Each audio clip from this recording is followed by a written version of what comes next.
हम बात कर रहे थे वर्ल्ड वॉर सेकंड के बारे में। हम इसका इंट्रोडक्शन देख चुके हैं। आज हम देखने वाले इसके रीजंस, कारण क्या थे।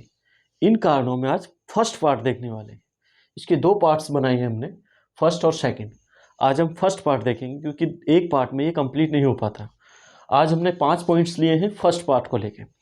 तो हम देखने वाले हैं वर्ल्ड वॉर सेकंड के रीजंस।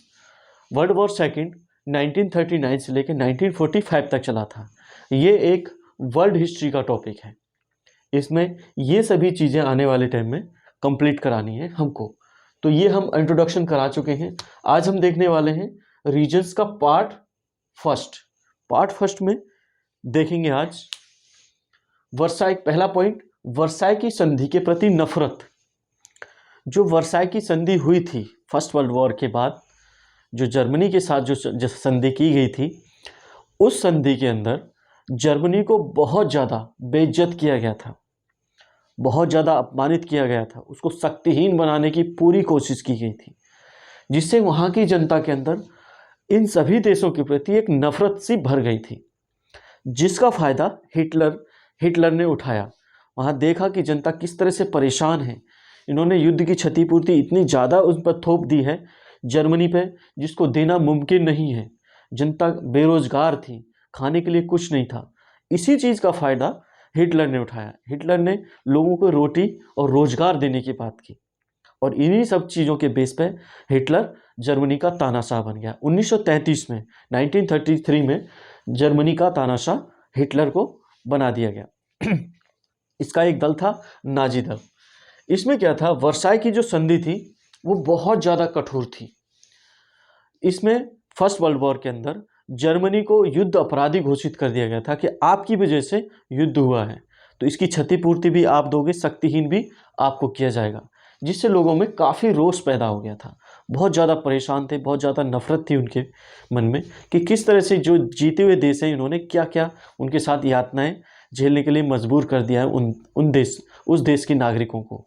तो ये सभी चीज़ें इसका एक कारण बनी। और क्या क्या है इसमें, क्षतिपूर्ति। जैसे ही हिटलर सत्ता में आया 1933 में, 1933 में हिटलर में आया, उसने क्षतिपूर्ति देने से मना कर दिया। जो भी क्षतिपूर्ति के लिए जो भी राशि दी, उस पर थोपी गई थी कि आप इतनी राशि आप भी जीते हुए राष्ट्रों को दोगे। जैसे ही वो सत्ता में आया, इसने देना बंद कर दिया, मना कर दिया कि हम नहीं देंगे, जो चाहे उससे आप कर लीजिए, हम नहीं देने वाले। आगे है सेना। इसने सेना का विस्तार किया, क्योंकि ये बदले की भावना से ही सत्ता में आया था।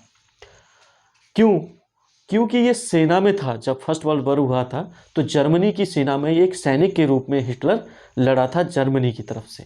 इसने इसके अपमान को अपने सामने देखा था कि किस तरह से मित्र राष्ट्रों ने जर्मनी का अपमान किया था। उसके मन में भी इनके प्रति बहुत ज़्यादा गुस्सा था, जो कि दूसरे वर्ल्ड वॉर में निकला। राइन क्षेत्र, जिसको बिल्कुल अलग कर दिया गया था, अलग थलग बिल्कुल सेना को बिल्कुल हटा दिया गया था, वहाँ पर इसने सैन्यीकरण कर दिया गया। इस क्षेत्र का सैन्यीकरण, राइन क्षेत्र का सैन्यीकरण कर दिया गया हिटलर के द्वारा। ये तो था पहला पॉइंट। आगे अगला पॉइंट क्या है, आर्थिक साम्राज्यवाद की भावना का विकास। ये भी एक रीजन बना सेकेंड वर्ल्ड वॉर का। कैसे, 1929 में विश्व की महामंदी आई थी, सबसे बड़ी मंदी अब तक की। ये सबसे बड़ी मंदी आई थी अमेरिका में। अमेरिका से स्टार्ट हुई थी, ये पूरे यूरोप में फैल गई, पूरे विश्व में फैल गई। इसके बाद क्या हुआ, जापान ने साम्राज्यवाद का विकास करना चाहते थे, क्योंकि सेकेंड वर्ल्ड वॉर में देखा गया था, 1929 में देखा गया था कि जिन देशों के पास बहुत बड़े बड़े साम्राज्य हैं, बहुत ज़्यादा बड़े बड़े उपनिवेश हैं, उन देशों को 1929 की जो मंदी थी, उन सभी चीज़ों का प्रभाव कम पड़ा उन देशों पर जिनके पास बहुत बड़े बड़े उपनिवेश हैं या बहुत ज़्यादा उपनिवेश हैं। तो इसी सब चीज़ों को ध्यान में रखते हुए जो साम्राज्यवादी देश थे, जर्मनी, जापान और इटली, इन्होंने अपने साम्राज्य को बढ़ाने के लिए प्रयास किए कि क्यों ना इन्हीं देशों पर आक्रमण कर दिया जाए जिनके पास उपनिवेश हैं। तो इन पर अगर हम जीत हासिल कर लेंगे तो वो उपनिवेश भी हमारे हाथ में आ जाएंगे। और इस तरह की जो मंदी आई थी 1929 की, इस तरह की मंदी से हम आराम से निपट सकते हैं। ये भी एक बहुत बड़ा रीजन था सेकेंड वर्ल्ड वॉर का। इसके लिए क्या किया, जापान ने मंचूरिया पर अधिकार कर लिया और इटली ने इथोपिया पर, और जर्मनी ने युद्ध ही मोल ले लिया। मतलब उसकी महत्वाकांक्षा इतनी थी कि वो बहुत सारे देशों को, फ्रांस, ब्रिटेन, सभी को हरा देना चाहता था। रूस का जो क्षेत्रफल था वो उससे बहुत ज़्यादा प्रभावित था। रूस से वो दिखावा कर रहा था मित्रता का, उसने बहुत सारी संधियां की थी उसके साथ, लेकिन वो मन ही मन वो चाहता था कि रूस का साम्राज्य उसको मिल जाए ताकि वो पूरे विश्व पे कब्जा कर सके, पूरा शासन कर सके। तो ये सभी चीज़ें, ये साम्राज्यवाद की भावना के विकास की वजह से ये दूसरा विश्व युद्ध हुआ था। अगला तीसरा क्या है? राष्ट्र संघ की दुर्बलता। फर्स्ट वर्ल्ड वॉर के बाद राष्ट्र संघ अस्तित्व में आया था। ये किस लिए आया था? क्योंकि इस तरह की जो जनहानि, धनहानि और इस तरह से ये विनाश जो हुए थे, इन सभी विनाशों को रोकने के लिए लीग ऑफ नेशन की स्थापना की गई थी, राष्ट्र संघ की स्थापना की गई थी। लेकिन शुरू से ही ये दुर्बल ही बना रहा। क्यों? क्योंकि इसमें जो सबसे शक्तिशाली राष्ट्र था वो अमेरिका था, वो इसमें शामिल ही नहीं हुआ। बहुत सारी वजह थी, कई वजहों से शामिल नहीं हो पाया। दूसरा, इसमें यूएसए शामिल नहीं हुआ। जर्मनी और जापान ने 1933 में अपने आप को लीग ऑफ नेशन से अलग कर लिया, और इटली ने 1936 में अपने आप को लीग ऑफ नेशन से इसने भी अलग कर लिया। इस तरह से ये एक शांतिप्रिय देशों का, शांतिप्रिय राष्ट्रों का एक संघ बन के रह गया, जिसकी कोई प्रासंगिकता नहीं थी। ये बहुत ज़्यादा दुर्बल हो गया था। आगे देख लेते हैं, उग्र राष्ट्रीयता की भावना का विकास। इसमें क्या हुआ था कि जैसे जैसे, क्योंकि इन पे जो भी देश थे जो सेकेंड वर्ल्ड वॉर में हारे थे, वो अपने देश को आगे बढ़ाने के लिए किसी भी हद तक जाने के लिए तैयार थे, जिनमें प्रमुख थे इटली, जर्मनी और जापान फर्स्ट वर्ल्ड वॉर में तो शामिल नहीं हुआ था सही से, लेकिन सेकंड में शामिल हुआ था।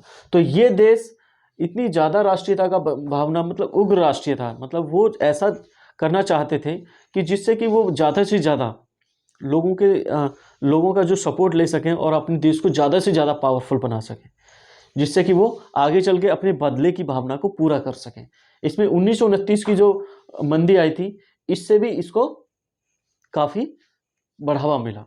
1929 में क्या हुआ कि जो भी छोटे देश थे या जिनके पास उपनिवेश नहीं थे, उन देशों में बहुत ज़्यादा तबाही हुई थी, बहुत ज़्यादा भूखमरी, बेरोजगारी, बहुत अलग अलग तरह की परेशानियां आई थी, जिससे बचने के लिए उन्होंने कोशिश की कि हम क्यों ना अपने राष्ट्र को और आगे ले जाके हम दूसरे राष्ट्रों पर कब्जा करके अपनी इस स्थिति से निपट सकें। तो ये सभी चीज़ें इसमें काम कर रही थी। इन्होंने इन सभी चीज़ों को देखते हुए, 1929 की जो मंदी आई थी उनको देखते हुए, एक नए कानून लाना स्टार्ट किया ताकि राष्ट्रीय हितों को, आर्थिक हितों को संरक्षित किया जा सके, अपने आर्थिक हितों को जब ज़्यादा से ज़्यादा संरक्षित किया जा सके, ताकि दूसरे देशों की जो भी गतिविधियां हो रही हैं उनका असर उन पर ना पड़े। जिसकी वजह से इन्होंने नए कानून लाना स्टार्ट किया, और दूसरे देशों से जो आयात हो रहा था, इम्पोर्ट हो रहा था, उन सभी पे भारी टैक्स लगाना स्टार्ट कर दिया, जिससे कि वो हतोत्साहित होने लगा। इससे भी क्या हुआ, जब लोग एक दूसरे से दूर होने लगे, राष्ट्र एक दूसरे से दूर होने लगे, तो उनमें एक शक की भावना पैदा हो गई, और यही शक की भावना आगे चल के सेकेंड वर्ल्ड वॉर के लिए जिम्मेदार बनी। आगे है सिद्धांतों का टकराव। देखा जाता है कि जो फर्स्ट वर्ल्ड वॉर हुआ था उसमें भी दो सिद्धांत थे, और सेकेंड वर्ल्ड वॉर में भी दो सिद्धांत थे, और उसके बाद जो बीच का जो समय था, फर्स्ट वर्ल्ड वॉर और सेकेंड वर्ल्ड वॉर के जो बीच का समय था, उसमें भी बहुत सारी विचारधाराएं पनपी थी, जिसमें से कि प्रमुख थी एक प्रजातंत्र और दूसरा अधिनायकवाद। प्रजातंत्र के जो समर्थक थे वो मित्र राष्ट्र थे, और अधिनायकवाद के जो समर्थक थे वो धुरी राष्ट्र थे। इन देखा जाए तो इन्हीं सिद्धांतों की टकराव की वजह से सेकेंड वर्ल्ड वॉर हुआ था। ये देश इनसे डरते थे और ये देश इनसे डरते थे।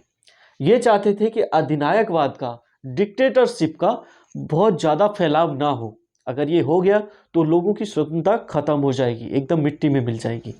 और ये जो अधिनायकवादी थे, ये चाहते थे कि ये व्यवस्था बहुत ज़्यादा बेकार है, इसमें लोगों को नाम की स्वतंत्रता है, इसमें असली जो भी फ़ायदा है वो बड़े बड़े पूंजीपतियों को जाता है। जो छोटे जो लेवल के लोग हैं, जो नीचे लेवल के लोग हैं, जो गरीब लोग हैं, उनको कोई फ़ायदा नहीं होता। और इनका एक और मानना था अधिनायकवादियों का कि संघर्ष के बिना जीवन असंभव है, ये संघर्ष को सबसे ऊपर मानते थे। लेकिन ये जो है प्रजातांत्रिक देश शांति को सबसे ऊपर मानते थे। आप जो भी कीजिए उसके बाद शांति चाहिए आपको। इन सभी कारणों की वजह से सेकेंड वर्ल्ड वॉर हुआ था। ये सभी कारण इसके लिए उत्तरदायी थे। तो अब मिलते हैं अगले क्लास में।